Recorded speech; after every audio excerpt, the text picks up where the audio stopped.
think for us, the sort of golden ticket is Isak, because a lot of people talk about the goals that he's going to score, but he's going to create a lot as well. He's going to be a real distraction and a handful for other defenders. And then you've still got to worry about Salah. You've still got to worry about Gakpo. If Ekitiki's on the pitch, you're worrying about him as well. And then that's before you even get to Wiertz and Sobersly and the goal scorers within the midfield.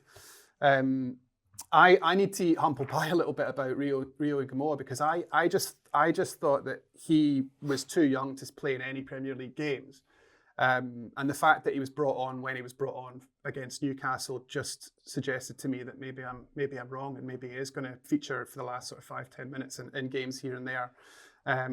He's a really interesting one for me. I'm very reserved about young players. The fact that he's just turned 17, muscle injuries, the amount of demand and the travel and the pressure. I just think for a 17-year-old to be strutting his stuff for Liverpool in today's social media age as well is an incredibly stressful thing for him. But ultimately, I think we've got the right players around him to sort of talk him through that. The leadership team seems really strong, and he doesn't seem fazed by anything, does he? He's scoring for the unders in England, and he's scoring for us. It's a really, really exciting time for forwards, I think, in the Premier League, because everybody has a brand new toy to play with.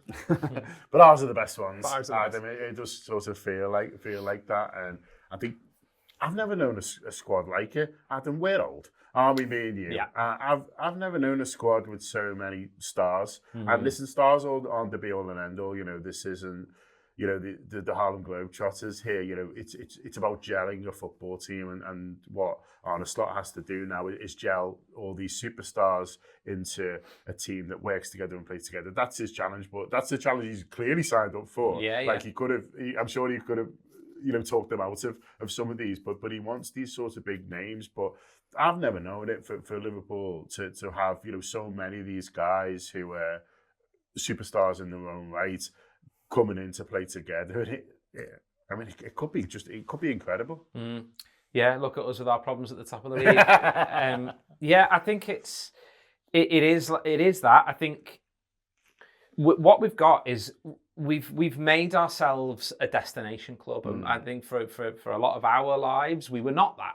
We were a stepping stone essentially. Yeah, you think, imagine our team if we'd have kept all these players. That's what you used to say. Exactly that. I imagine Torres playing with Suarez, things like that. That's sort of what we're going to get. We're going to get to watch that. Yeah. And it's what's lovely about it is that we have all become so used to Mo Salah being the be-all, end-all, really, of Liverpool in an attacking sense. And whether we like it or not, we are approaching the end of that time. So the fact that now we can go, it's okay. We've signed Isak. He's coming. Ekitike's hit the ground running. We've got this young 17-year-old who's, looks like he's got the absolute world at his feet. It will soften what will be a very painful blow, I think, when we do eventually say to Mo Salah, that's it, your time's up. Because there are just so many good players. You look around it, there's the massive billboard in Liverpool of Florian Wirtz, effectively a midfielder. When have we had that since, apart from Gerrard? When have we had that where we've had a midfielder and you go, stick him on a billboard because he's that good and that that well known. But he might only be our fourth or fifth best player. Yeah, exactly that. Which is, how exciting is that? And there's just so many. We've got, I think, a really nice blend of. We've got absolute superstars. We've got a number of them, a sprinkling of them all around the squad. You've got absolute superstars. You've got players who are there, really solid, really reliable. Like Curtis Jones has played something like 2 games already this season where he's had 100% pass completion rate, and he's not playing, Jordan Henderson, slight ball off to the side. This is he's playing passes into feet and to the attacking players and things. That's incredible, and he's not a nailed-on starter for us.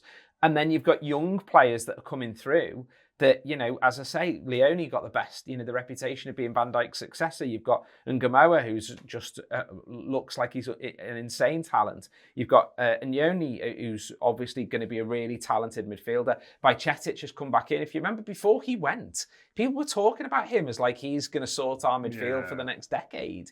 And he's only 20. There's such a perfect balance of everything. And on top of all of that, We've got a manager who won the league at the first time of asking and is going, yeah, next time we'll win all of them instead.